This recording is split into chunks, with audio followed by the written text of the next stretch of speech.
sekaliannya sidang jemaat yang dikasihi Tuhan. Puji nama Tuhan, salam sejahtera, salam persekutuan di dalam kasih Kristus bagi kita seluruh jemaat Tuhan. Saya sapa kita dengan kasih Tuhan, salam. Lebih sukacita lagi, salam. Iya, puji Tuhan, kiranya segala pujian, pengagungan dan penghormatan selayaknya kita persembahkan bagi Yesus kepala gereja yang sungguh mengasihi kita. Tentu kasih rahmat dan kemurahan Tuhanlah yang tetap dan selalu memelihara kita sehingga kita boleh ada sampai pada pagi siang hari yang indah ini. Kita diberi kesehatan, umur yang panjang, kekuatan yang baru, bahkan kemauan untuk kita boleh datang bersekutu kepada Tuhan. Supaya kiranya melalui persekutuan kita terus semakin dikuatkan, semakin digairahkan, terlebih melalui kekuatan kuasa firman Allah. Saudara yang terkasih di dalam Tuhan, saya menyampaikan firman Tuhan bagi kita pada minggu yang lalu dengan tema respon hati terhadap firman. Yang dikutip dari Injil Matius pasal yang ke-13 dari ayat pertama sampai kepada ayatnya yang ke-8. Kenapa perlu respon ini terhadap firman Tuhan? Di dalam Injil Matius pasal yang ke-13, di situ Yesus banyak menyampaikan perumpamaan tentang kerajaan sorga. Sekali lagi, dalam Matius pasal 13, Yesus banyak berbicara perihal tentang kerajaan sorga. Namun Yesus menyampaikannya dalam bentuk perumpamaan. Kenapa dalam bentuk perumpamaan? Tentu saudaraku dibutuhkan respon untuk mengerti, memahami firman itu dengan baik. Maka sebelum Yesus menyampaikan perumpamaan tentang gandum dan ilalang atau ilalang di tengah-tengah gandum, sebelum Yesus juga menyampaikan tentang biji sesawi dan juga ragi, sebelum Yesus menyampaikan tentang harta terpendam yang ada di ladang dan juga pukat yang menyeret berbagai-bagai macam ikan, semua ini menggambarkan perihal kerajaan sorga. Maka Yesus memulai perumpamaan yang pertama tentang penabur benih. Ya. Saudara yang terkasih, di mana dikatakan seorang penabur benih ketika ia pergi ke ladang hendak menaburkan benih. Ada benih itu yang jatuh di pinggir jalan. Ada benih itu yang jatuh di tanah berbatu. Lalu ada benih itu yang jatuh di semak duri. Dan ada benih itu yang jatuh di tanah yang baik. Ya, 4 tanah ini menggambarkan hati. Benih itu adalah menggambarkan firman, sedangkan tanah itu menggambarkan hati. Dan penabur itu menunjukkan kepada hamba Tuhan. Saudara yang terkasih di dalam Tuhan, ketika seorang hamba Tuhan menaburkan benih firman, ya, menaburkan benih kerajaan sorga dalam bentuk firman, maka hati yang digambarkan dengan tanah itu adalah respon. Bagaimana respon kita terhadap benih atau terhadap firman Allah itu sangat menentukan. Ya, sangat menentukan. Respon kita terhadap firman Allah menentukan pertumbuhan rohani kita. Respon kita terhadap firman Allah menentukan apakah kita tahan uji, tahan menghadapi pencobaan atau tidak. Respon kita terhadap firman Allah menentukan mampukah kita bersaing di tengah-tengah dunia yang sukar ini atau tidak. Respon kita terhadap firman Allah juga menentukan mampukah kita memunculkan buah-buah yang baik yang menyenangkan hati Tuhan atau tidak. Maka Yesus terlebih dahulu memberikan perumpamaan tentang penabur benih. Saya akan kembali kutip saudaraku. Minggu yang lalu saya hanya dapat menyampaikan hanya 2 poin saja. Ya, itu pun secara umum, belum kita lihat ya saudaraku lebih luas lagi. Ya, tapi saya ajak kita untuk memperhatikan kembali nats firman ini. Saya minta dibacakan dulu ayat pertama kembali, Matius 13 ayat pertama. Demikian firman Ya. Tuhan. Pada hari itu keluarlah Yesus dari rumah itu dan duduk di tepi danau. Terus. Maka datanglah orang banyak berbondong-bondong lalu mengerumuni dia, Ya. sehingga ia naik ke perahu dan duduk di situ. semuanya berdiri di pantai. Dan ia mengucapkan banyak hal dalam perumpamaan kepada mereka, katanya, Ya, adalah seorang penabur keluar untuk menabur. Pada waktu ia menabur, sebagian benih itu jatuh di pinggir jalan, lalu datanglah burung dan memakannya sampai habis. Sebagian jatuh di tanah yang berbatu-batu yang tidak banyak tanahnya, lalu benih itu pun segera tumbuh karena tanahnya tipis. Tetapi sesudah matahari terbit, layulah ia dan menjadi kering karena tidak berakar. terus Sebagian lagi jatuh di tengah semak duri, lalu makin besarlah semak itu dan menghimpitnya sampai mati. ya, 8. Dan sebagian jatuh di tanah yang baik lalu berbuah, ada yang 100 kali lipat, ada yang 60 kali lipat, ada yang 30 kali lipat. Ya, Siapa bertelinga hendaklah ia mendengar. puji Tuhan. Saudara yang terkasih, dikatakan dimulai dari ayat pertama. Ketika Yesus keluar dari satu rumah tempat dia sebelumnya mengajar, maka ia pergi ke tepi danau Galilea. Lalu di tepi danau Galilea itu ada kapal, ada perahu di situ yang berhenti. Saudaraku, lalu ia naik ke sana, lalu ia mulai menyampaikan berbagai macam perumpamaan. Berarti tidak hanya satu perumpamaan. Ia mengajar dalam bentuk perumpamaan. Tetapi dia memulai perumpamaan yang pertama tentang penabur benih. Sebelum Yesus menyampaikan tentang kerajaan sorga, ia sampaikan dulu tentang penabur benih. Untuk apa? Mencari respon. Sebelum kita mendengarkan, menerima firman tentang kerajaan Allah, kerajaan sorga, saudaraku, dibutuhkan yang pertama itu adalah respon. Maka Yesus mulai menyampaikan perumpamaan. Ia menyampaikan perumpamaan tentang penabur benih. Adalah seorang menaburkan benih, katanya. Ketika ia keluar untuk menaburkan benih.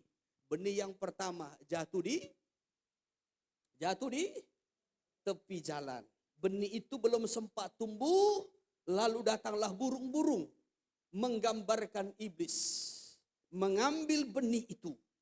Ya, sehingga benih itu tidak sempat tumbuh apalagi berbuah. Lalu benih yang lain itu sebagian jatuh di tanah berbatu, ia sempat tumbuh. Ketika benih itu jatuh di tanah berbatu, ia cepat tumbuh. Responnya begitu cepat. Tetapi benih itu tidak tahan ketika matahari terbit, saudaraku, karena tanahnya tipis. Lalu ia layu dan juga tidak sempat berbuah. Lalu sebagian benih itu jatuh di tanah semak duri. Lalu ia tumbuh dengan baik. Tetapi karena ada duri-duri yang menghimpitnya.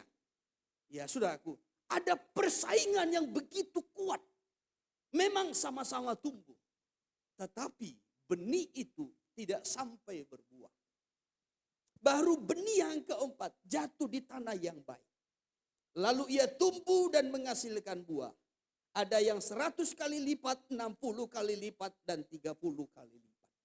Sekali lagi, penabur benih menggambarkan hamba Tuhan dan benih itu melambangkan firman.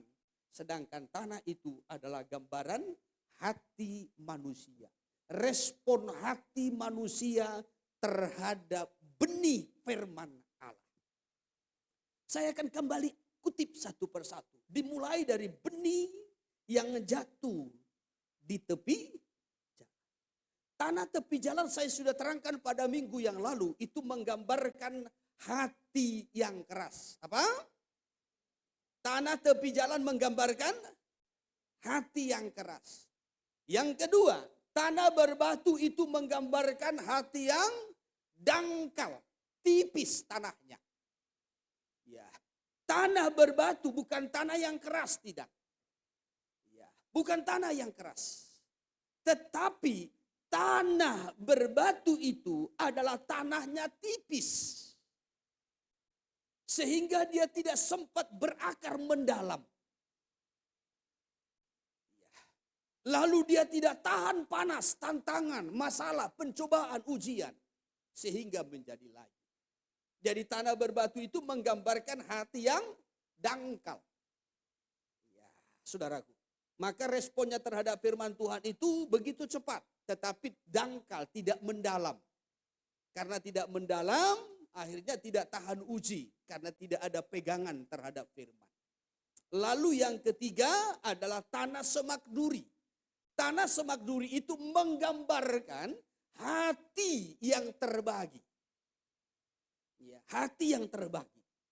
Ya, sebagian kepada benih yang baik, ya seperti benih gandum, benih firman, tetapi sebagian itu terbagi kepada semak duri. Nanti kita lihat semak duri itu, Yesus sampaikan ada 3 semak duri utama. Yang pertama itu adalah kekhawatiran akan hidup, baru yang kedua itu adalah kekayaan dunia. Yang ketiga itu adalah kenikmatan itu. Ya. Lalu yang keempat, benih jatuh di tanah yang baik. Tanah yang baik itu menggambarkan hati yang terbuka. Ya. Hati yang terbuka. Tanah yang baik itu bukan tanah yang sempurna. Tetapi tanah yang baik itu sudah terlebih dahulu mengalami proses. Dia sudah diolah. Dia sudah dihancurkan. Dia sudah dibajak. Dia sudah diproses. Karena itulah, maka tanah itu terbuka untuk menerima benih. Hati yang sudah melalui proses. Hati yang sudah dibajak. Hati yang sudah dihancurkan. Hati yang bagaikan sudah dilebur, bagaikan tanah yang sudah dibajak. Adalah hati yang terbuka untuk siap menerima benih firman. Haleluya. Iya, puji Tuhan, saudara. Saya akan kutip kembali satu persatu. Kita lihat dulu, dikatakan tadi ayatnya yang keempat. Pada waktu ia ataupun penabur itu menabur, sebagian benih itu jatuh di pinggir jalan, lalu datanglah burung dan memakannya sampai habis. Saya sudah terangkan ini pada minggu yang lalu, tanah tepi jalan itu menggambarkan hati yang keras dan tertutup terhadap benih firman.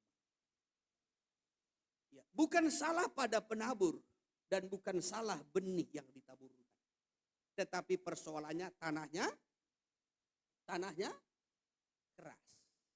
Kenapa tanah itu keras? Tanah itu keras tidak tiba-tiba, tidak. Kalau hati seseorang keras sehingga hatinya tertutup terhadap firman, itu tidak secara tiba-tiba.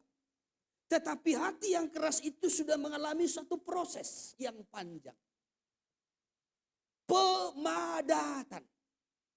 Pengerasan. Maka kalau jalan, saudaraku, saudara pernah jalan? Saudara pernah jalan? Saudara kenal jalan? Pernah jatuh di jalan? Pernah? Ya. Ada orang muda yang pernah jatuh di aspal? Siapa yang kalah? Saudara atau aspalnya? Puji Tuhan. Saudara berarti nggak pernah jatuh di aspal. Ya. Karena tidak ada yang ngaku. Saudara pernah jatuh di aspal? Yang kalah saudara atau aspalnya?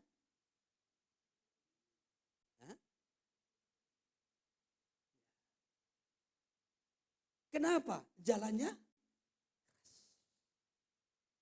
Untuk menjadi keras tidak secara tiba-tiba. Tetapi itu satu proses yang panjang. Pemadatan.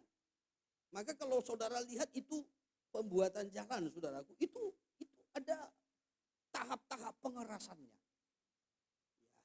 Walaupun dulunya mungkin jalan itu rawa atau jalan yang berlumpur, tetapi ketika jalan itu mengalami pemadatan sampai menjadi keras, maka benih apapun yang ditaburkan di situ, saudaraku, sulit tumbuh. Ia belum tumbuh, burung-burung sudah memakan benih. Demikian juga dengan hati manusia. Hati manusia itu tidak secara tiba-tiba langsung keras, tidak. Tetapi ada pemadatan. Ada banyak hal yang masuk ke dalam hati manusia itu sehingga hati manusia itu menjadi padat dan keras. Maka ketika benih itu masuk atau ditaburkan ia tidak respon. Tidak respon. Mulai dengan anggap remeh dengan firman, penolakan terhadap teguran, penolakan terhadap nasihat, penolakan terhadap firman. Ya, saudara yang terkasih, sampai hati itu keras. Minggu yang lalu saya sampaikan, hati itu juga bisa keras karena kesombongan intelek. Ya, secara intelek mungkin dia merasa dia pintar. Ya, saudaraku, kepintarannya itu dianggap lebih hebat dari firman. Atau ya, kesombongan secara rohani. Ya, menganggap merasa bahwasanya ia sudah tahu perkara-perkara rohani. Ia sudah tahu perkara sorga, ia sudah tahu firman Tuhan. Ya, atau mungkin juga ya, kekerasan itu muncul oleh karena ada kepahitan, ada luka hati, ada kebencian yang tidak diselesaikan. Kepahitan yang berlarut-larut, luka hati yang terus menerus, yang tidak mengalami pemulihan, tidak mengalami penyembuhan, itu bisa membuat hati menjadi keras. Maka seseorang yang kecewa, seseorang yang menyimpan kebencian di dalam hatinya berlarut-larut, seseorang yang mengalami kepahitan di dalam hatinya, seseorang yang pernah terluka dan luka itu tidak disembuhkan, itu membuat hatinya keras dan tidak dapat menerima benih firman. Maka ketika benih firman itu ditaburkan, benih firman itu enggak sempat tumbuh. Kenapa? Hatinya dipenuhi dengan kebencian. Hatinya dipenuhi dengan kekecewaan yang berlarut-larut, yang terus menerus. Ya, kepahitan ataupun luka-luka hati yang dipertahankan terus menerus. Dan kalau kita bicara tentang luka hati, luka itu bisa disebabkan oleh beberapa hal. Seseorang bisa terluka yang pertama-tama karena mengalami penolakan. Apa? Mengalami penolakan. Sebelum nanti saya terangkan lebih mendetail. Jadi seseorang itu bisa terluka karena mengalami penolakan. Seseorang juga bisa terluka ya karena terluka dari orang tua. Dari orang tua. Selanjutnya, seseorang juga bisa terluka karena teman. Karena siapa? Teman.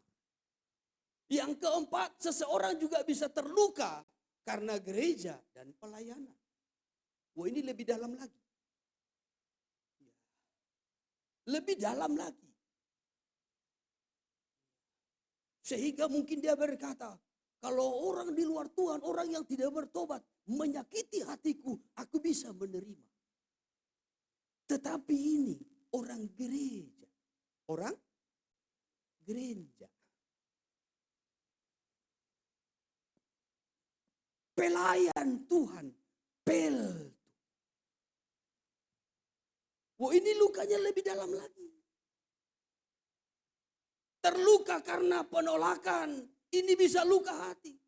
Lebih lagi terluka karena orang tua. Oh, ini lebih dalam lagi. Terluka karena teman, karena pengkhianatan. Oh, ini dalam. Lebih dalam lagi kalau ia terluka karena gereja dan pelayanan. Tapi yang kelima, saya mau sampaikan. Tidak semua orang atau seseorang itu terluka karena orang lain. Ia juga bisa terluka karena dirinya sendiri. Tidak selamanya seseorang itu terluka karena orang lain. Karena sikap orang lain. Karena mengalami penolakan. Karena orang tua. Karena keluarga. Karena teman. Karena gereja dan pelayanan. Tetapi seseorang itu juga bisa terluka karena dirinya sendiri.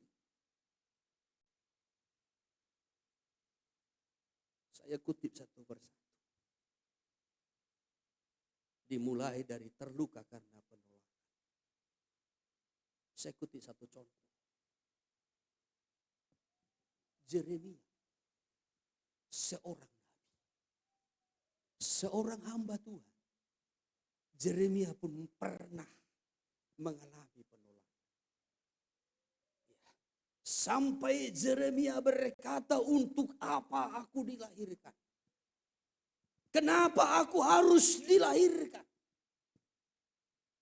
Sampai Yeremia berkata, terkutuklah hari kelahiranku. Karena Yeremia merasa dirinya mengalami penolakan.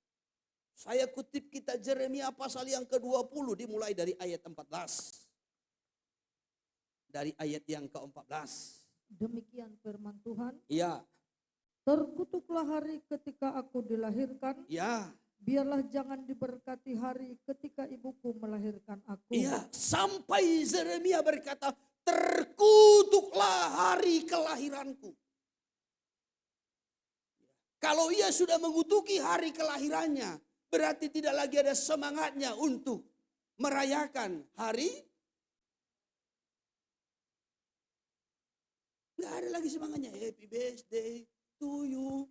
Andai pun datang teman-temannya balik, happy birthday to you, I hope happy birthday.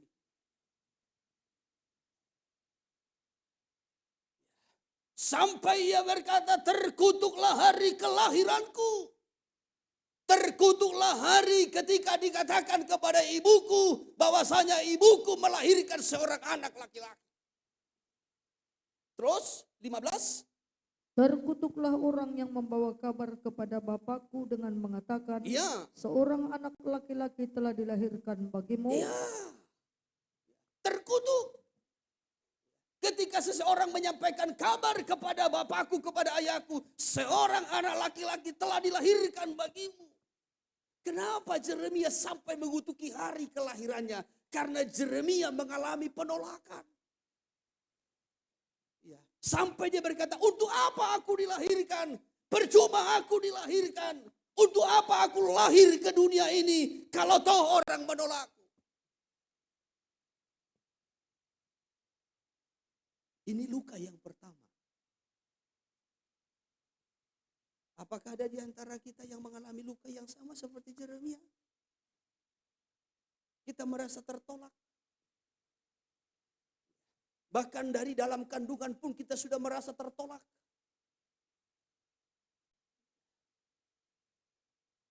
Karena ia merasa tertolaklah, maka ia tidak mau melayani.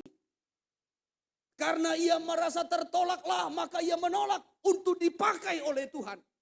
Karena ia merasa tertolaklah, maka ia berkata, aku tidak mau melayani. Tetapi Tuhan berkata kepada Yeremia, aku telah memilih engkau, bahkan dari sejak dalam kandungan sudah kupilih, sudah kupersiapkan. Andai pun manusia menolakmu, tetapi aku sudah mempersiapkan engkau sejak dari dalam kandungan, kata Tuhan. Haleluya. Adakah di antara kita yang merasa ditolak? Ditolak oleh teman, ditolak oleh keluarga, ditolak oleh orang tua. Kelahiran kita ke dunia pun ditolak. Tetapi ingat, Tuhan berkata, aku sudah memilih dan menentukan engkau dari sejak dalam kandungan sekalipun. Yeremia 1 ayat 4. Yeremia 1 ayat 4. Tuhan. Ya. Firman Tuhan datang kepadaku bunyinya, Ya. sebelum aku membentuk engkau dalam rahim ibumu, Terus. aku telah mengenal engkau. Ya. Dan sebelum engkau keluar dari kandungan, Ya. aku telah menguduskan engkau. Terus. Aku telah menetapkan engkau menjadi nabi bagi bangsa-bangsa. Terus. Maka aku menjawab, Ya. ah Tuhan Allah, Ya. sesungguhnya aku tidak pandai berbicara, Terus. sebab aku ini masih muda. Terus lanjutkan. Tetapi Tuhan berfirman kepadaku, janganlah katakan aku ini masih muda. Ya. Tetapi kepada siapapun engkau kuutus, Terus. haruslah engkau pergi. Terus. Dan apapun yang kuperintahkan kepadamu, haruslah kau Ayat sampaikan. 8. Janganlah takut kepada mereka, Ya. sebab aku menyertai engkau untuk melepaskan engkau. Terus. Demikianlah firman Tuhan. Ya, Tuhan berkata di ayat 8 ini, jangan takut kepada mereka. Kata mereka ini siapa? Mereka yang menolak. Jadi Yeremia mengalami penolakan. Sehingga dia takut untuk melangkah. Dia takut untuk melayani. Kalaupun aku melayani, siapa yang menerimaku? Kalau aku melayani, siapa yang setuju?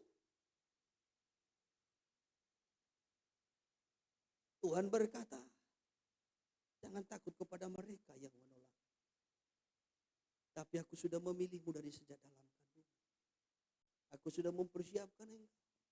Dan aku akan mengutus engkau.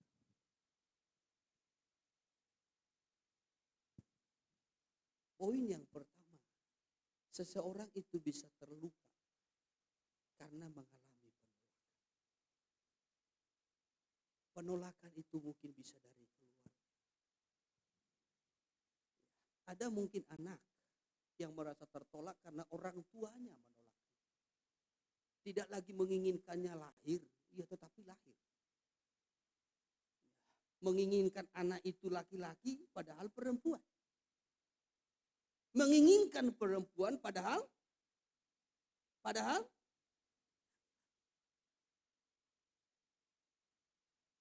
sehingga mengalami penolakan. Jangan sampai ya anak itu sudah lahir bertumbuh besar dan orang tua berkata, dulu kuinginkan kau bukan laki-laki tapi perempuan. Maka nanti anak itu bertumbuh, dia mulai bergaya perempuan.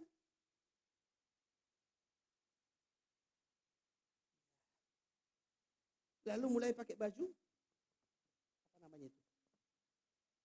Hah? Apa? Apa pun namanya?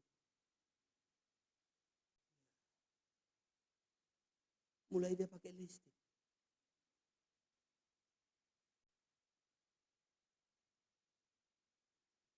Sebaliknya begitu. Orang tuanya mengharapkan anak itu laki-laki tetapi lahir perempuan. Seiring dengan pertumbuhannya orang tuanya berkata, dulu kau kuharapkan anak laki-laki supaya ada penerus penggantiku. Pembawa margaku, contohnya.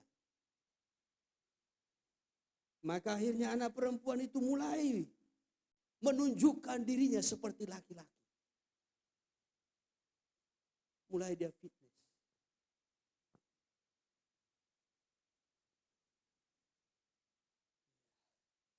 Mulai dia menunjukkan jati dirinya seperti laki-laki. Orang bisa berubah. Dia tampilannya seperti laki-laki walaupun perempuan. Tetapi pada dasarnya ada luka. Atau mungkin orang tuanya tidak lagi menginginkan kelahirannya karena anaknya sudah 7. Cukuplah yang 7 ini. Yang 7 ini aja bisa dibesarkan, disekolahkan. Sudah puji Tuhan, praise the Lord. Tapi lahir anak yang ke-8.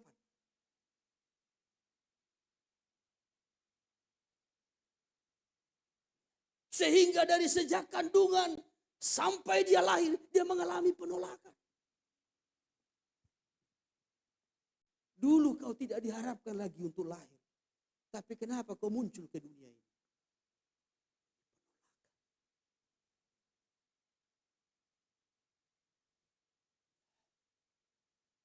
Ada anak yang merasa tertolak karena orang tuanya sering membanding-bandingkan. Wah ini apalagi orang tua kalau suka membanding-bandingkan, wah itu luka loh. Itu lukanya bisa dalam. Wah itu lukanya bisa dalam. Bodoh kali kau. Itulah. Coba lihat seperti si Dea itu. Si Dea itu sudah cantik, pintar lagi. Rohani lagi. Kau lengkaplah di situ sempurna. Sudah bodoh, malas lagi. Ketika anak dibandingkan dengan anak orang lain, itu lukanya dalam. Anak remaja ada yang begitu? Ada yang begitu? Gak ada anak remaja di sini. Sini ada anak remaja. Anak remaja. Ada yang begitu? Gak usah lihat orang tuanya. Dari senyummu, Pak Gembala tahu.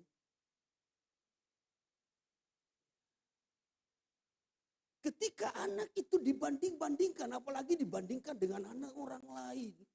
Oh itu luka loh, sakit. Memang dia tidak melawan, tidak keluar kata-katanya, tetapi di dalam hatinya, ya udah si Dea itu aja anakmu.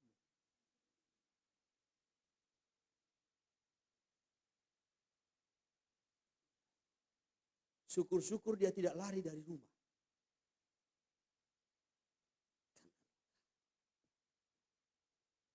Luka juga tidak hanya dialami oleh anak. Orang tua pasangan suami istri juga bisa luka karena mengalami penolakan. Kalau sempat istri berkata kepada suaminya, lihatlah suami itu. Lihatlah dia. Sekali aja dia melamar kerja, langsung dapat. Kau bertahun-tahun kau melamar, nggak dapat-dapat. Tampangmu nggak bisa diharapkan, uangmu nggak ada, suami bisa terluka.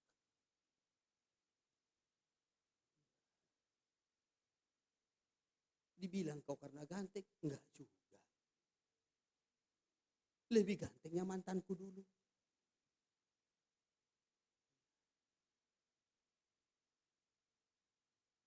Dibilang uangmu ada, enggak.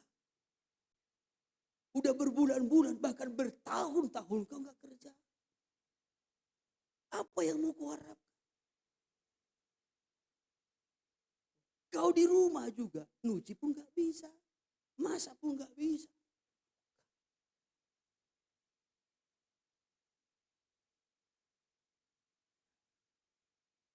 Ada yang begitu? Ibu-ibu ada yang begitu? Jangan ya.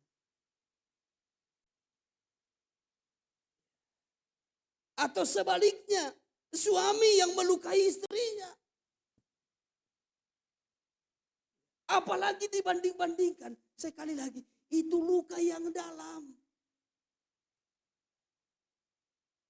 Lihatlah mukamu itu. Sekali 2 hari datang Shopee, sekali 2 hari datang paket. Entah beda apa aja, aku tengok mukamu itu udah kayak nenek. Padahal belum genap kita 2 tahun menikah. Tapi mukamu udah kayak nenek.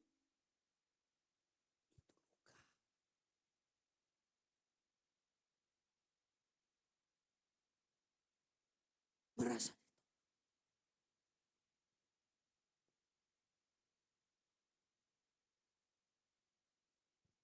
tanpa disadari, baik dalam hubungan suami istri, anak dengan orang tua, sesama saudara, sesama keluarga, saudara yang terkasih, ini bisa melahirkan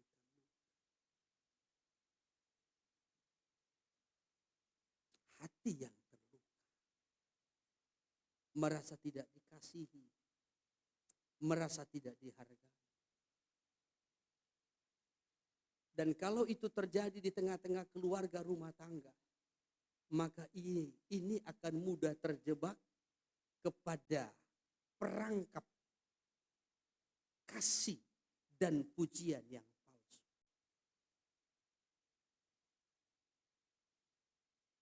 Maka nanti di luar sana, saudaraku, ia mudah terperangkap dengan pujian dan kasih yang palsu. Karena ia merasa di rumah, di keluarga merasa tidak dikasihi, lalu di sana nanti ada si hidung belang berkata, aku mengasihimu, aku cinta berat kepadamu. Ya, cintaku dari Sabang sampai Merauke, sepenuhnya kutumpahkan kepadamu. Loh, ini bisa terjebak. Di rumah gak pernah dipuji. Lalu di luar sana ada pujian yang palsu. Itu bisa menjeratnya. Dan bisa membuat dia rusak dan hancur. Dan bisa timbul identitas yang salah. Sehingga ia berpikir, aku ini bukan orang yang layak. Aku ini bukan orang yang dikasihi. Aku ini bukan orang yang berharga. Aku ini tidak berguna. Aku ini tidak terpakai dimanapun dan kapanpun, dalam hal apapun.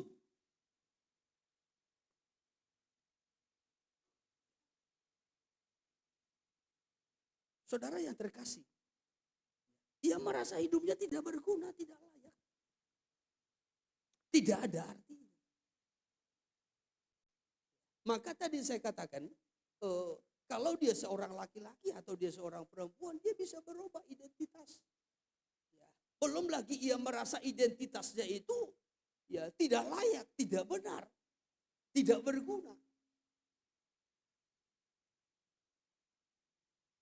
Sementara Alkitab mencatat, baik dalam Kejadian pasal 1 ayat 27, manusia itu diciptakan segambar dan serupa dengan Allah. Mazmur 139 ayat 13. Mazmur 139 ayat 13. Demikian firman Tuhan. Ya. Sebab engkaulah yang membentuk buah pinggangku. Terus. Menenun aku dalam kandungan ibuku. Ya, terus. Aku bersyukur kepadamu oleh karena kejadianku dahsyat dan ajaib. Aku bersyukur kepadamu ya Tuhan, oleh sebab kejadianku dahsyat dan ajaib. Terus. Ajaib apa yang kau buat. Ajaib apa yang kau buat. Dan terus. jiwaku benar-benar menyadarinya. Nah ini yang perlu. Jiwaku,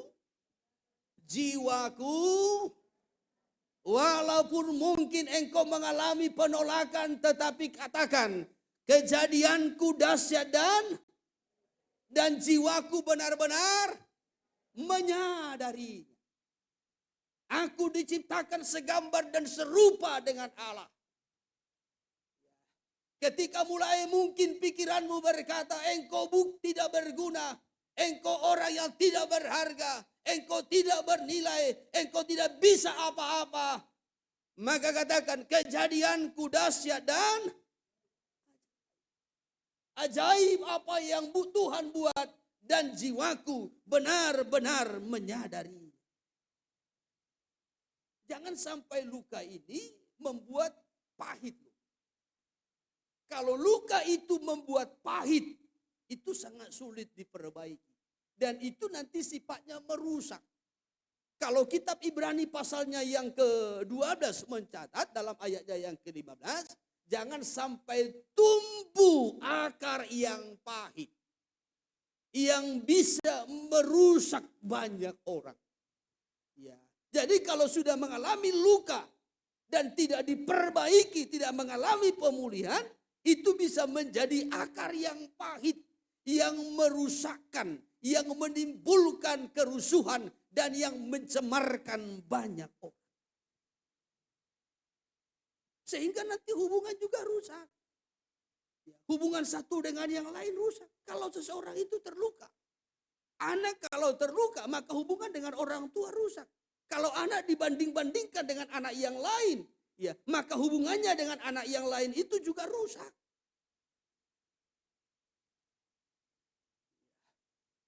Dalam satu keluarga, kalau ada anak saudara tiga-tiganya ini tentu berbeda. Tetapi kalau saudara membandingkan anak pertama dengan anak yang kedua, membeda-bedakannya, saudaraku, nah itu bisa membuat terluka. Ketika dia terluka, maka hubungan itu juga rusak. Kau tidak seperti abangmu. Ya, abangmu pintar, kau bodoh. Abangmu rajin, kau malas. Maka hubungannya dengan abangnya itu otomatis akan rusak. Ya. Ada kebencian, ada kepahitan. Bukan hanya kepada orang tuanya, tetapi kepada siapa kita membandingkannya, saudaraku, itu hubungannya juga rusak. Bahkan kadangkala dia tidak percaya diri untuk bisa membangun hubungan atau relasi dengan orang lain. Karena sudah termatrai di pikirannya, aku bukan orang yang baik, aku bukan orang yang berguna, aku bukan orang yang layak. Tapi saya mau sampaikan, saudaraku, sedalam apapun luka di dalam hati kita, karena kita mengalami penolakan, baik dari orang tua, baik dari saudara, dari keluarga, dari teman, bahkan juga dari gereja, dari siapa sekalipun, saya mau sampaikan, dia Tuhan yang sanggup untuk memulihkan dan menyembuhkan. Amin. Sedalam apapun luka yang engkau alami, biar Tuhan yang sanggup memulihkan dan menyembuhkan.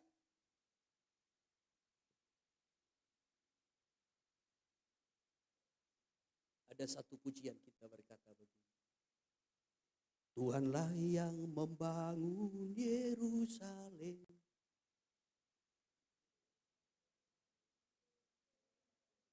Lanjutkan dengan kuat. Diapain? Ulang. 2, 3.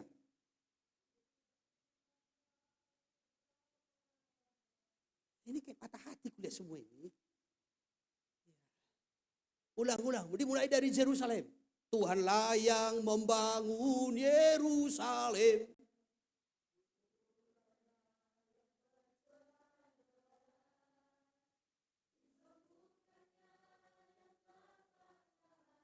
Ulang, disembuhkan. Tepuk dada saudara, ulang. 2, 3.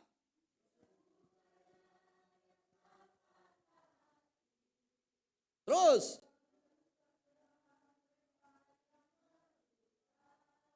Lanjutkan. Iya.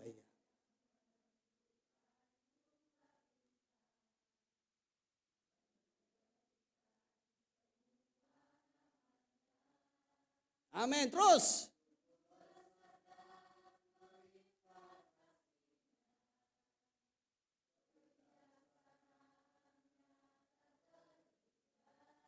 Amin.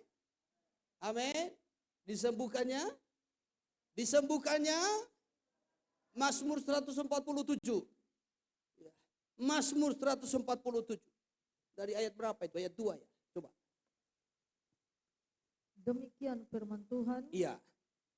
Tuhan membangun Yerusalem. Iya. Ia mengumpulkan orang-orang Israel yang tercerai-berai. Iya. Ia menyembuhkan orang-orang yang patah hati. Iya. Dan membalut luka-luka mereka. Amin.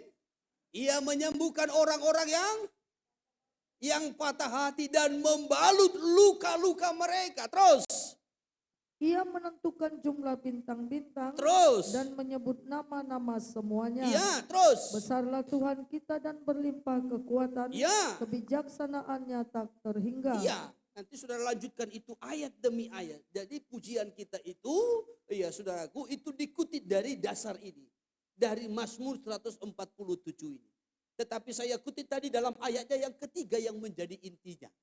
Tuhan menyembuhkan ya luka-luka hati dan membalut hati umatnya. Dia Allah yang sanggup untuk menyembuhkan. Dia Allah yang sanggup untuk memulihkan. Dia Allah yang sanggup membalut setiap luka-luka dalam hati. Kenapa terluka? Karena mengalami penolakan. Penolakan dari sejak dia dalam kandungan. Penolakan setelah dia lahir. Penolakan ketika masa pertumbuhan. Penolakan dalam hubungan nikah rumah tangga. Atau penolakan yang lain. Penolakan itu bisa melahirkan luka. Kalau tidak disembuhkan, tidak dipulihkan, itu melahirkan kepahitan yang bisa mencemarkan dan membawa kerusuhan bagi banyak orang. Tapi ingat, dia Tuhan yang sanggup menyembuhkan. Amin. Haleluya. Ini yang pertama. Yang kedua tadi ada luka bisa timbul dari orang tua. Ya, orang tua. Saudara yang terkasih, tidak semua orang tua berhasil menghibur anaknya, ataupun membalut anaknya, membawa anaknya kepada suasana kebahagiaan. Orang tua pun adalah manusia yang punya kelemahan dan keterbatasan yang bisa membuat anak itu terluka. Mazmur 27 mencatat, sekalipun ayah dan ibuku meninggalkan aku, tetapi Tuhan menyambut aku. Kenapa pemazmur mengungkapkan ini? Ini adalah sebagai ungkapan bagaimana hatinya yang terluka, yang muncul dari orang tuanya. Maka sampai dikatakan sekalipun ayah dan ibuku meninggalkan aku. Itu ayat 10 ya. Demikian. Ya. Sekalipun ayahku dan ibuku meninggalkan aku, Terus namun Tuhan menyambut aku. Tuhan menyambut aku. Ini luka dari orang tua. Yang ditimbulkan dari orang tua. Manusia atau orang tua bisa gagal mengasihi kita. Tapi saya mau sampaikan, Allah tidak akan pernah gagal. Ketika kita membuka hati terhadap firman Allah, ketika kita membuka hati terhadap Dia yang adalah firman, barang siapa menerima Dia, kan begitu ya, Yohanes 1, ya, mulai dari ayat 1, pada mulanya adalah firman, firman itu bersama-sama dengan Allah, dan firman itu adalah Allah. Ayat 12 dikatakan, barang siapa menerima Dia, ya, setiap orang yang menerima Dia diberi kuasa sebagai anak-anak Allah. Ya, bahkan identitas kita dirubah dari hal yang jasmani menjadi rohani. Kita disebutkan sebagai anak-anak Allah. Ketika firman itu pribadinya yang adalah firman itu kita sambut, kita terima, maka kita pun diterimanya. Dia memberikan kepada kita kuasa, otoritas. Sebagai apa? Bukan hanya mengusir setan, tidak. Tetapi kita diberikan otoritas sebagai anak-anak Allah, berarti ahli waris. Kalaupun orang tua kita gagal mengasihi kita, saya mau sampaikan, Tuhan tidak pernah gagal mengasihi kita. Tetapi justru Dia mengangkat kita dan memberikan kepada kita identitas rohani. Selanjutnya, seseorang itu bisa terluka karena teman. Karena pengkhianatan dari teman. Pengkhianatan dari teman. Mazmur 41 ayatnya yang ke-10, pemazmur mengungkapkan, Dia yang telah makan rotiku, mengangkat tumitnya. Ya, ini menyatakan tentang pengkhianatan. Ayatnya yang ke-10. Bahkan sahabat karibku yang kupercayai, Ya. yang makan rotiku, Ya. telah mengangkat tumitnya terhadap aku. Iya, ini bicara tentang pengkhianatan. Ya, temanku, sahabat karibku katanya, telah mengangkat tumit. Orang yang pernah dekat, orang yang dipercaya. Saudara punya teman dekat? Jemaat, saudara punya teman dekat? Orang muda, anak remaja punya teman dekat? Orang yang paling dekat saudara sebutkan apa? Besti. Atau patok, dok? Iya. Besti. Apa bedanya besti dengan teman? Ya, apa bedanya dengan sahabat? Ya, panjangkanlah itu dalam hatimu. Ya. Saudara yang terkasih di dalam Tuhan, pemazmur ini mengungkapkan teman dekat, orang yang dipercaya, bahkan sahabat karibku yang kupercayai, yang makan rotiku. Sudah pernah makan sama? Nggak tahu tak makan apa ini. Apakah makan bakso, makan mie ayam, ya makan ayam penyet, ya, atau makan penyet yang di ayam. Ya. Saudara yang terkasih, ya, ini sahabat dekat, orang yang dipercaya. Bahkan mungkin orang yang kita anggap yang dapat, yang mampu menjaga hati kita, supaya jangan sampai hati kita tersakiti atau terluka. Tetapi justru dia mengkhianati, membuat kecewa, membuat marah, menimbulkan kepahitan, serta kehilangan kepercayaan. Sampai mungkin kita berkata, mulai dari sekarang siapapun tidak akan kupercayai dalam hidupku sampai selama-lamanya, sampai Maranatha.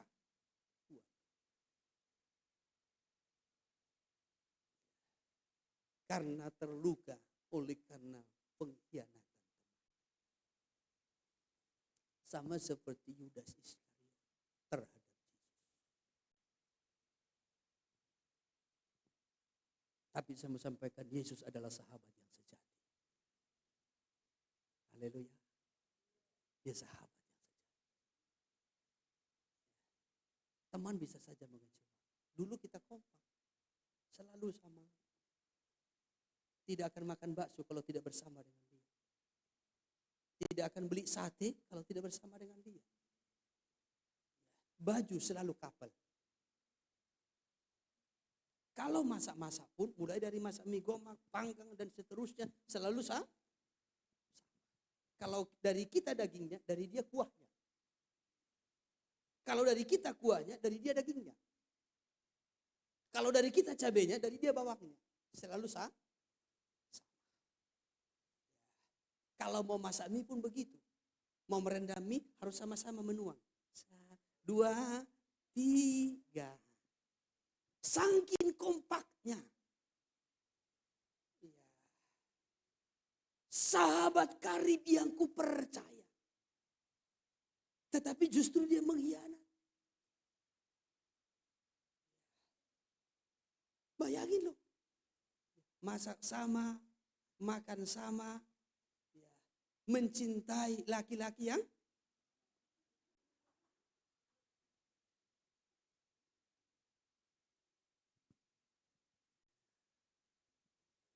dari situlah mulailah pagar makan tanaman, ya pengkhianatan. Waduh, ini sakitnya nggak ketolongan. Ada yang pernah begitu? Hah? Ini orang muda, remaja. Loh, nggak ada anak remaja di sini. Anak remaja. Loh. Di belakangnya anak remaja. Anak remaja. Kurang mantap pamennya. Anak remaja. Ada yang pernah merasa gebetanmu disambar? Hehehe. Ada? Sakit? Sakit kau rasa? Ada yang sampai tidak cakapan? Oh, ada juga.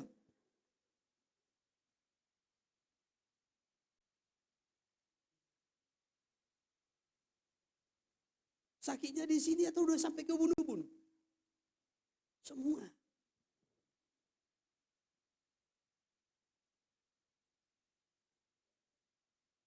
Teman yang mengkhianati. Teman bisa saja mengkhianati. Tapi saya mau sampaikan, Yesus adalah sahabat yang sejati. Dia tidak akan pernah mengecewakan. Amin. Luka bisa terjadi karena penolakan. Luka bisa terjadi dari orang tua. Luka bisa terjadi dari teman.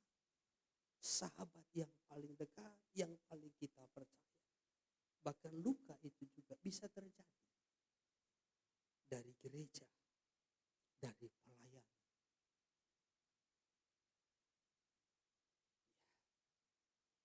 Saudara yang terkasih di dalam Tuhan, Matius pasal 24 ayat yang ke-10 ya, mencatat orang nanti akan saling menyerahkan demi menyelamatkan diri. Tidak sedikit orang-orang percaya, sesama orang percaya, sesama pelayan, dan tidak menutup kemungkinan sesama hamba Tuhan, saling menyerahkan, saling mempersalahkan, demi membenarkan diri, demi menyelamatkan diri. Ayat 10. Dan banyak orang akan murtad, Ya. dan mereka akan saling menyerahkan Saling dan apa? saling membenci. Saling apa? Saling apa? Saling menyerah. Diawali dari mulai roh kemurtatan, roh pemberontakan. Maka tadi saya katakan ini adalah orang-orang yang dulunya sudah sama-sama di dalam Tuhan. Tetapi nanti akan saling menyerahkan. Saling mempersalahkan. Menyalahkan orang lain supaya dia dibenarkan. menyalahkan orang lain, mengorbankan orang lain supaya dia luput dari hukuman, dari disiplin, dari kesalahan.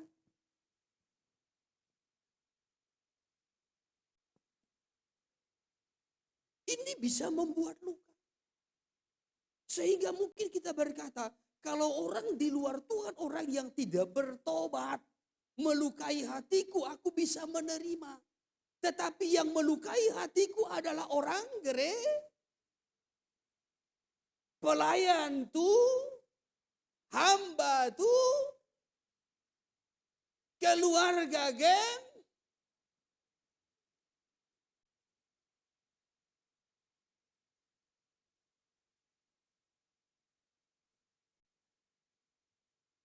Ini lukanya makin dalam. Perkataan pemimpin rohani itu bisa melukai. Pemimpin rohani itu bisa melukai. Enggak selamanya yang melukai kita hanya teman. Enggak. Atasan kita, pimpinan kita pun bisa melukai. Melalui perkataan dan lain sebagainya. Yang menjerumuskan Daud itu siapa? Hah? Saul toh? Yang pada waktu itu yang jadi pimpinan, yang jadi raja siapa? Saul toh? Yang menjerumuskannya siapa? Saul kan? Saul yang hendak membunuhnya. Saul yang melemparkan tombak. Daud mengelak, kalau enggak, lewat.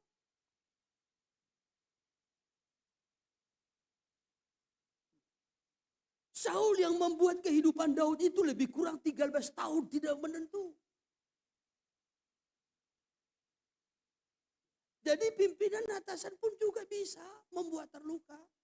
Sesama jemaat bisa membuat terluka. Konflik dalam pelayanan bisa membuat terluka. Merasa dihakimi, merasa tidak diterima bisa membuat terluka. Ya. Akibatnya seseorang itu berkata, aku kecewa kepada gereja. Aku tidak mau lagi datang gereja. Imanku sudah lemah. Percuma aku beribadah. Tapi saya mau sampaikan kepada kita sekaliannya. Selama kita berada di dalam kebenaran, Tuhan ada di pihak kita. Amin. Amin. Selama kita ada di dalam kebenaran, Tuhan ada di pihak kita. Amin. Kemalangan orang benar. Tuh. Kemalangan orang benar banyak. Tetapi Tuhan semakin menekannya. Mazmur 34. Mazmur 34. Saya kutip dari ayat 19. Ayat 19. Demikian firman Tuhan. Ya. Tuhan itu dekat kepada orang-orang yang patah hati. Tuhan apa? Tuhan apa? Ada orang yang patah hati? Apakah engkau patah hati karena merasa mengalami penolakan? Engkau patah hati karena orang tuamu, engkau patah hati karena temanmu, engkau patah hati karena gereja atau pelayanan. Ingat, Tuhan itu dekat dengan orang yang terus dan ia menyelamatkan orang-orang yang remuk jiwanya. Ia akan menyelamatkan orang-orang yang remuk jiwanya. Ia tidak akan menghancurkannya. Bulu yang patah terkulai tidak diputuskannya. Sumbu yang pudar nyalanya tidak akan dipadamkannya. Tetapi ia akan menyelamatkan. Ia akan memulihkan. Dia akan menyembuhkan hati yang terluka. Haleluya. Tapi ada catatannya. Ayat 19. Dan ia menyelamatkan orang-orang yang remuk jiwanya. Coba naik dulu. Tuhan itu dekat kepada orang-orang yang patah hati. Terus. Dan ia menyelamatkan orang-orang yang remuk jiwanya. Naik sekali lagi, satu ayat lagi ke atas. Apabila orang-orang benar itu berseru-seru, Apabila orang benar itu berseru terus, maka Tuhan mendengar Tuhan mendengar, dan melepaskan mereka dari segala kesesakannya. Tuhan melepaskan mereka dari segala kesesakannya. Tuhan menyembuhkannya, Tuhan memulihkannya. Itu ayat berikutnya tadi. Ya. Siapa itu yang Tuhan perlakukan demikian? Orang yang benar. Maka tadi saya sampaikan, selama kita berada di dalam kebenaran, walaupun orang lain menolak kita, walaupun mungkin orang tua melukai hati kita, teman mengkhianati kita, bahkan gereja pelayanan mungkin juga bisa melukai kita lebih dalam lagi. Selama kita hidup dalam kebenaran, selama kita ada dalam kebenaran, Tuhan ada di pihak kita. Haleluya. Haleluya. Tuhan ada di pihak kita. Atasan kita, pimpinan kita boleh melukai. Maka kita perlu mengerti, kita perlu memahami yang namanya proses.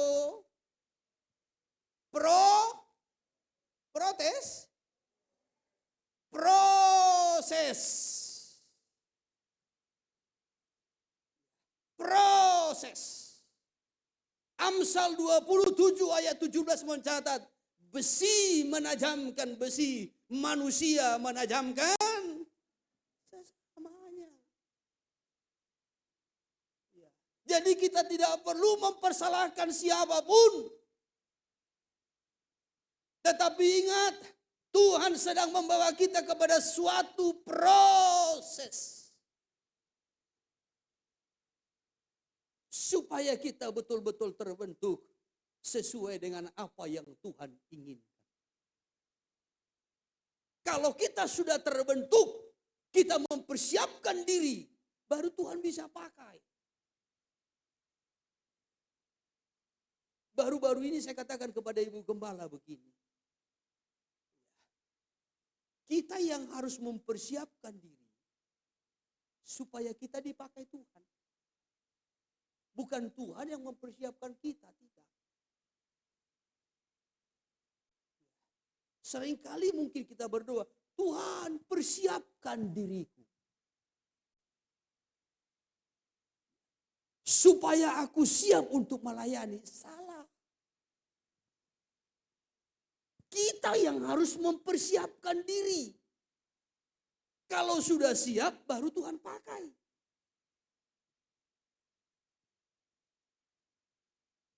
Memang doa itu seperti rendah hati. Tuhan, persiapkan diri. Kalau Tuhan tidak mempersiapkan diri, apalah dayaku.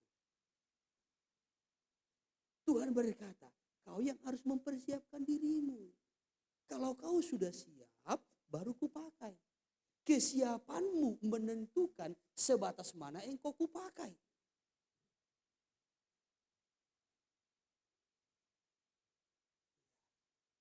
Jadi perlu diproses. Proses itu untuk apa? Persiapan.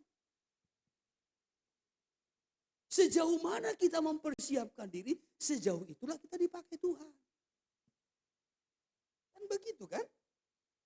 Masih ingat kita Timotius, 2 Timotius pasal 2.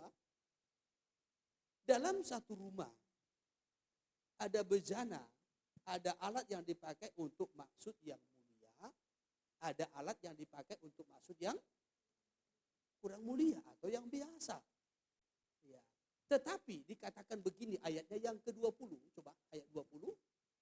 Dalam rumah yang besar Ya. bukan hanya terdapat perabot dari emas dan perak, Terus melainkan juga dari kayu dan tanah. lanjutkan. Yang pertama dipakai untuk maksud yang mulia, Ya, dan yang terakhir untuk maksud yang kurang mulia. ya, yang kurang mulia, yang biasa-biasa saja. Terus Jika seorang menyucikan dirinya dari hal-hal ini yang garis jahat, bawahi. Jika dari hal-hal yang, siapa yang berperan di sini? Kita atau Tuhan? Hah? Kita. Siapa di sini yang mempersiapkan? Tuhan atau kita? Kita. Jika seseorang menyucikan dirinya dari hal-hal yang jahat, kalau saya menguduskan diri saya, Kalau saya memperbaiki diri saya, hidup saya, kalau saya diproses, dilengkapi, baru dipakai. Ya, ia akan menjadi perabot rumah untuk maksud yang mulia. Ia dikuduskan, dipandang layak untuk dipakai. Dan dipersiapkan, disediakan untuk setiap pekerjaan yang mulia, pelayanan yang mulia, yang berharga. Jadi bukan Tuhan yang mempersiapkan kita, tidak. Kita. Maka sejauh mana kita mempersiapkan diri, sejauh mana kita mengalami proses, sejauh mana kita membuka diri kita untuk diproses, maka sejauh itulah Tuhan pakai kita. Kalau kita nggak pernah diproses, bagaimana Tuhan mau pakai?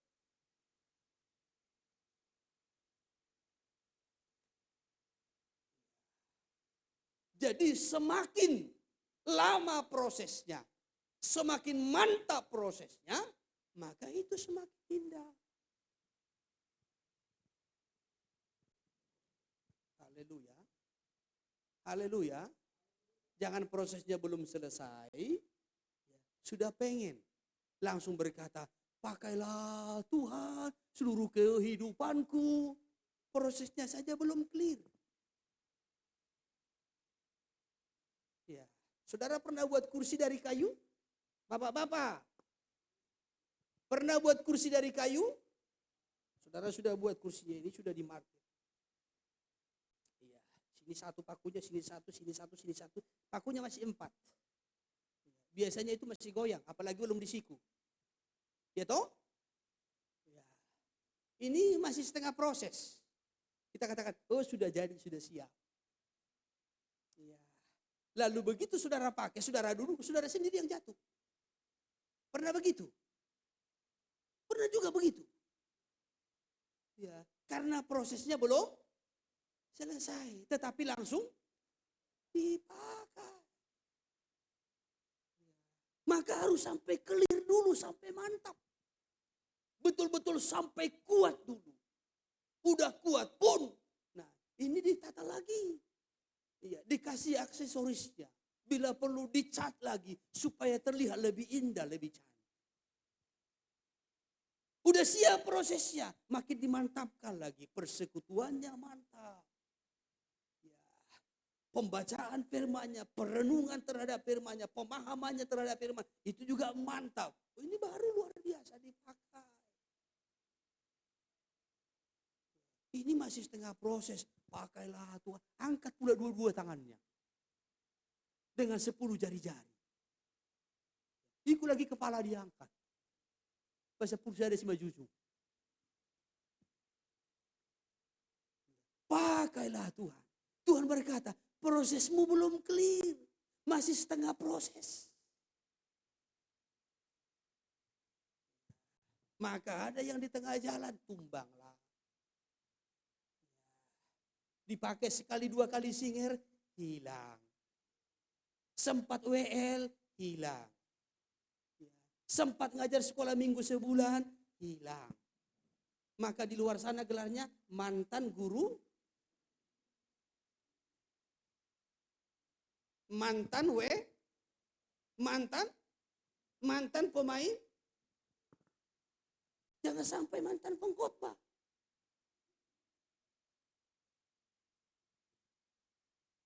Kenapa? Prosesnya belum clear. Pakailah Tuhan.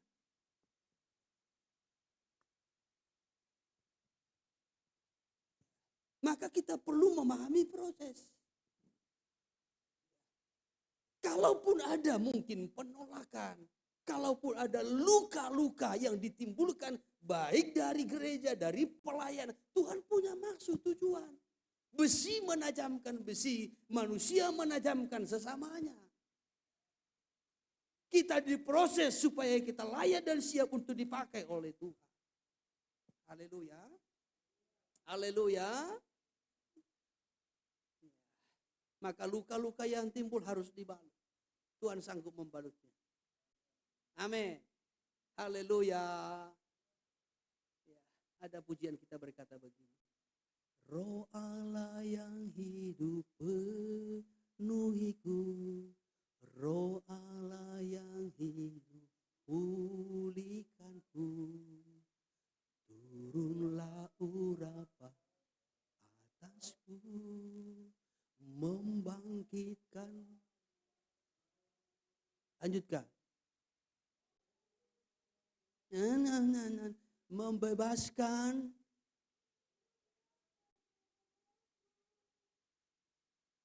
Mana ini penyanyi-penyanyi ini?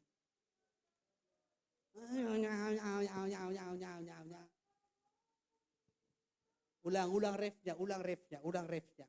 Membebaskan hati, memulihkan hati mereka yang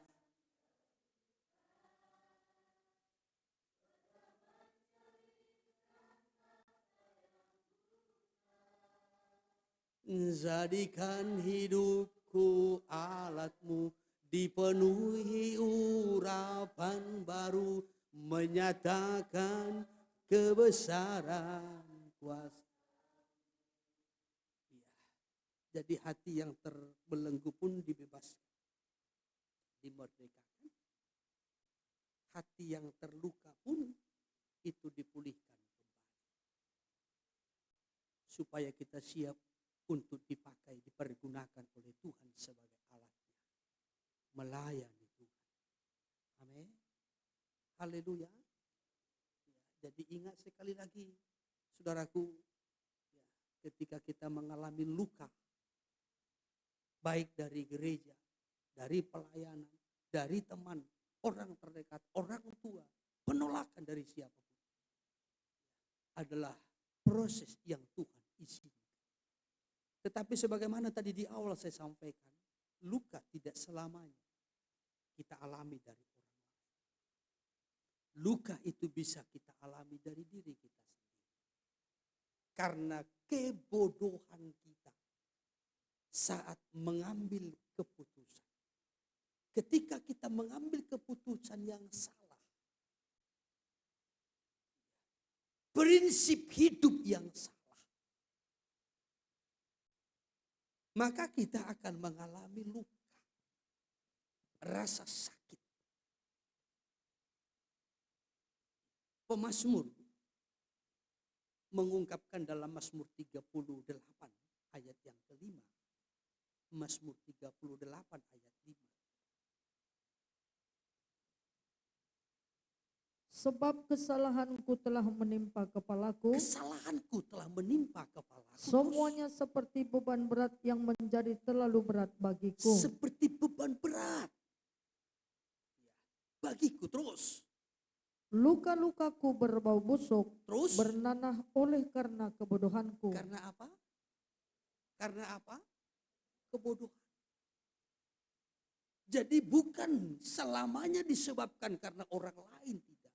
Tapi karena kebodohannya sendiri. Karena salah dalam mengambil keputusan. Sehingga penyesalan yang terus menerus. Rasa bersalah yang terus menerus. Rasa gagal yang terus menerus. Membayangi hidupnya. Sehingga merasa tidak bisa bangkit. Merasa tidak bisa pulih. Ya. Merasa hidupnya tidak lagi berguna.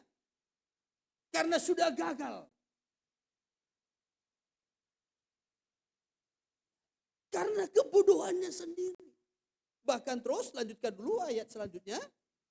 Ayat 7. Aku terbungkuk-bungkuk sangat tertunduk. Terus. Sepanjang hari aku berjalan dengan duka cita. Ya, terus. Sebab pinggangku penuh radang. Ya. Tidak ada yang sehat pada dagingku. Ya, terus. Aku kehabisan tenaga dan remuk redam. Terus. Aku merintih karena degap-degup jantungku. Ya, bayang, sampai lemah. Secara rohani dia menjadi lemah. Menjadi tawar. Sekali lagi saudaraku, tidak selamanya karena orang lain. Tapi karena keputusan kita yang salah. Karena pilihan kita yang salah. Ya, sehingga terjadi penyesalan yang terus menerus. Apakah kita salah dalam memilih pasangan hidup? Apakah kita salah dalam memilih menentukan soal masa depan? Apakah kita salah dalam mengambil prinsip hidup, membuat kita kecewa terhadap diri kita sendiri, merasa kita tidak bisa bangkit, tidak bisa pulih, merasa bersalah yang terus menerus sehingga tidak ada gairah, tidak ada semangat. Tapi saya mau sampaikan, dia Tuhan Allah yang dia mampu membalut setiap hati. Ada kalanya dia izinkan kita mengalami proses. Tapi dia mau menyatakan bahwasanya dia Tuhan yang mampu menyembuhkan. Kalau kita Hosea pasalnya yang ke-6 ayat pertama berkata, dia yang memukul, tetapi dia juga yang akan membantu. Dia izinkan kita mengalami pukulan-pukulan. Dia izinkan kita mengalami luka. Dia izinkan kita mengalami memar. Ya, saudara. Tetapi dia berkuasa untuk menyembuhkan. Dia berkuasa untuk membalut, menghiburkan kita, menolong kita, membawa kita kepada jalan keluar supaya kita boleh mengalami pemulihan di dalam Dia. Amin. Selama luka-luka ini, kepahitan, kekecewaan, kebencian itu, ya saudaraku, belum dipulihkan. Sekali lagi, benih firman itu tidak akan pernah bisa diterima dengan baik di hati. Orang yang kecewa, orang yang masih menyimpan kebencian, orang yang hatinya terluka, orang yang merasa hidupnya pahit, sulit menerima firman itu. Dia hanya terbawa dengan perasaannya, dia terbawa dengan hatinya yang terluka. Sebelum kita melanjutkan kepada tanah hati yang lain, saya rindu kiranya Tuhan menolong kita, menyembuhkan setiap luka, membalut setiap hati kita, memulihkan setiap hati di dalam Tuhan, supaya benih firman itu dapat kita terima dengan baik. Haleluya. Saya batasi firman-Nya sampai di sini. Kiranya Roh Kudus menolong kita.